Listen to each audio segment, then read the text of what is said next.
If you're following the Superman movie discussions on social media, you've probably noticed that the vast majority of public comments are quite positive.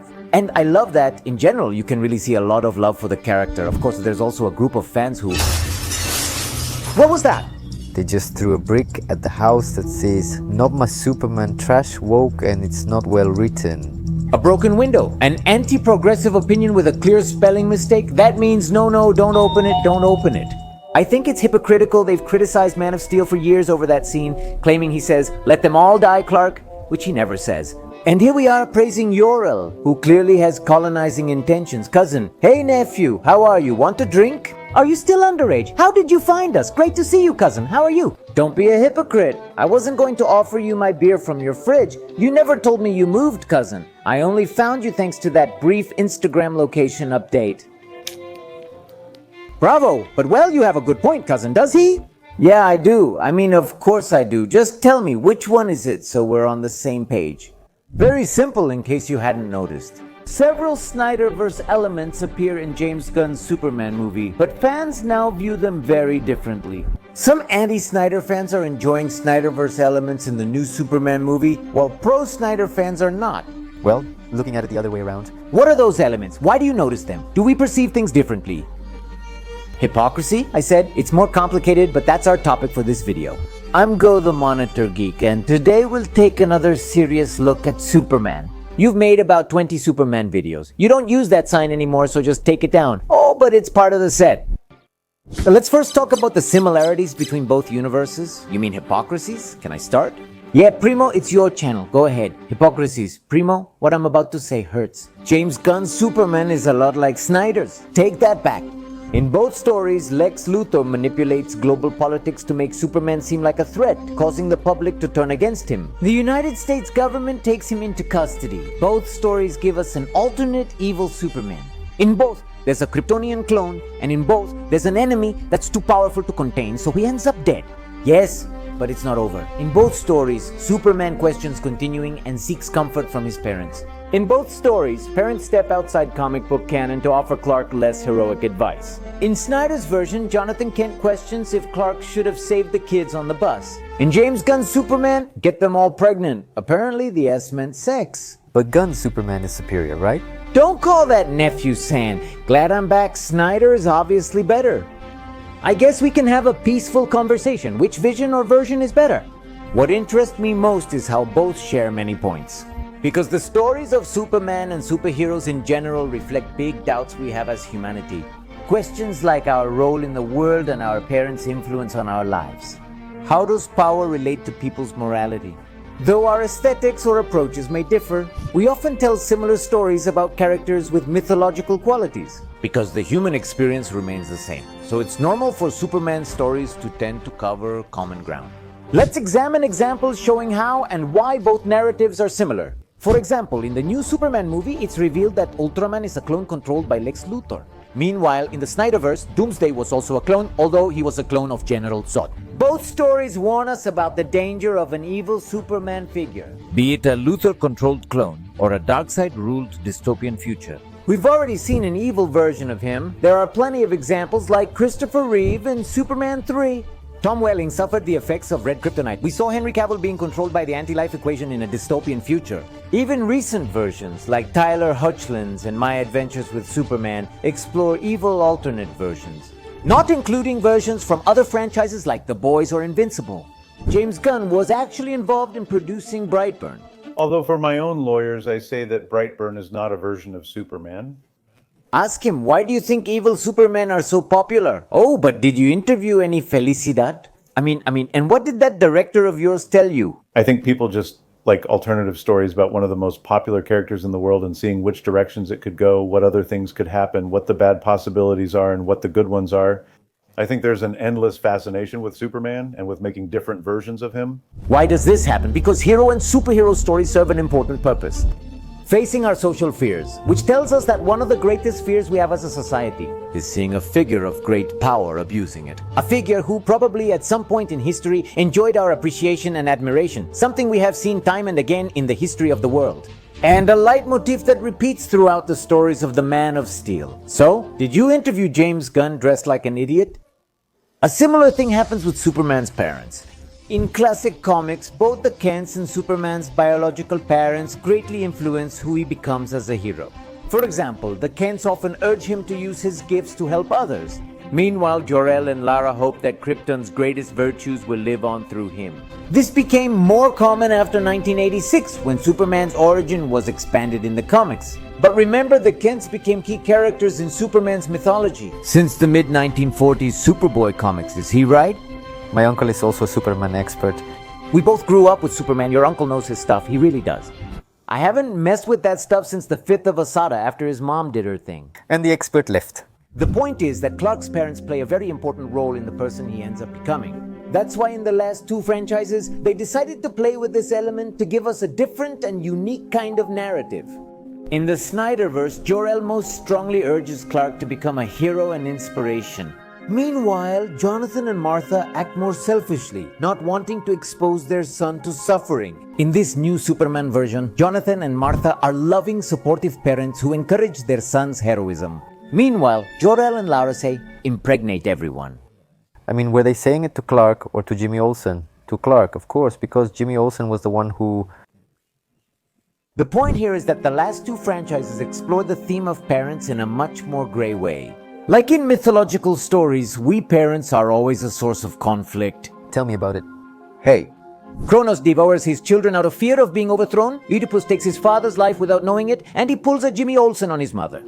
Even Jesus has a conflict with his father when he was about to die. These stories show the father figure can be both a guide and an obstacle, a tough legacy to carry or a warning of potential. Superman is no exception. One of the most interesting parts of his story is his clash between human and Kryptonian lineages.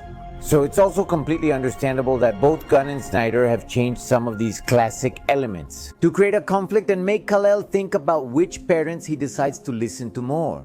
A dilemma we all know, not from having 2 fathers, but from carrying our previous generation's expectations. These expectations strongly shape who we become, making this narrative element feel universal.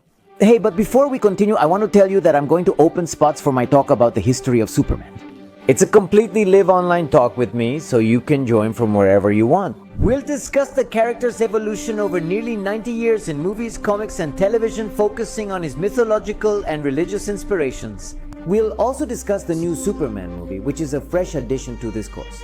There will be 2 schedules and dates available, so you can take it at the time that suits you best, or you can join both schedules if you want, since this is the first video where I'm promoting it. There will be a very special discount for the first people who sign up. This is the biggest discount I'll offer for this course. A super discount. My jokes may not be great, but I can talk about Superman.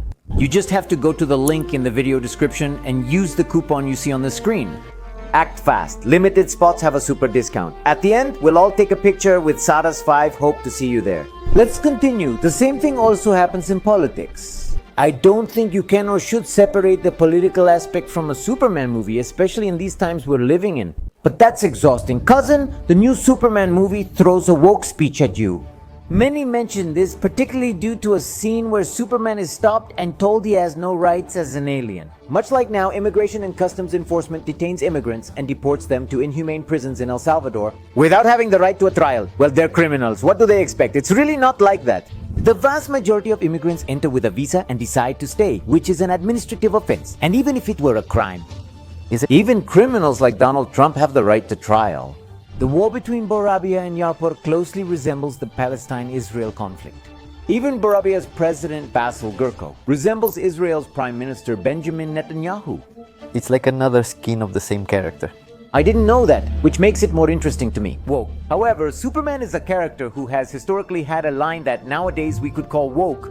Since his 1938 debut, he battled corrupt politicians and in 1946 confronted a notorious discriminatory clan.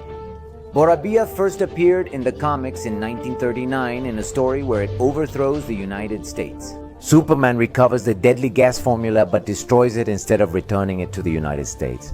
He believes it's too dangerous for any country to possess it. I hate when you hit me with facts. Cousin, you like Snyder's version, right? Obviously, cousin, his almost mythological and contemplative vision definitely gave us a great adaptation of the character. Honestly, we had a great time seeing it together. So, you'll agree that even in that universe, Superman acted several times against the interests of the United States government? because he knew that saving people was more important than respecting borders. This message is repeated throughout Superman's stories. Yes, but Gunn turned Superman into an emotional crybaby who nearly hits Lois after getting mad at him. Maybe I'm exaggerating, but this Superman is from the Glass generation. By any chance, you don't have an army of monkeys, Uncle? Yes, of course I had one, but they confiscated them from me. What does that have to do with all this? Well, even here we can find similarities between Snyder's Superman and Gunn. You're already getting into marijuana, aren't you, cousin? Beer is so tasty. Well, this one isn't low in calories, you know? Pretty bad? Yeah, Dad, don't you think Gunn's Superman and Snyder's are really different? No, not if we see it this way. Many of us, myself included, made a mistake discussing the new Superman. Since we said David Corensweth's Superman is much more human, especially because he's imperfect. He even gets overwhelmed by his emotions. But after thinking about it for a while, I realized that many versions have tried to humanize the character, including, believe it or not, Zack Snyder's version. Although we see him as a divine, almost unreachable figure. This approach of showing us a Superman full of doubts about his role in the world was very different from what we had seen in the Superman played by Revo Routh, where he was always seen as this perfect being, who always knew what was right and chose to do the right thing. Portraying him as doubtful aimed to humanize him, as seen with Clark in Smallville on television, who feels more like a troubled teenager. In Superman and Lois, the Man of Steel slowly loses his powers and ultimately gains humanity. Even Reeves' perfect Superman showed many flashes of humanity, not for his flaws, but because he shares the virtues and values that make us human. We can respectfully discuss who managed to humanize the character, and honestly, I liked what they did with David. But it's an approach we've also seen in other versions of the character. Since one of the central ideas behind Superman is to present us with a being from another world, someone who is incredibly powerful yet shares our values and often seems more human than most of us. If, as you say, Gunn's Superman and Snyder's Superman are similar, Primavera, why do I like one but not the other? Have you heard about biases, man? No, despite some similarities, the approach, story type, and narrative are entirely different.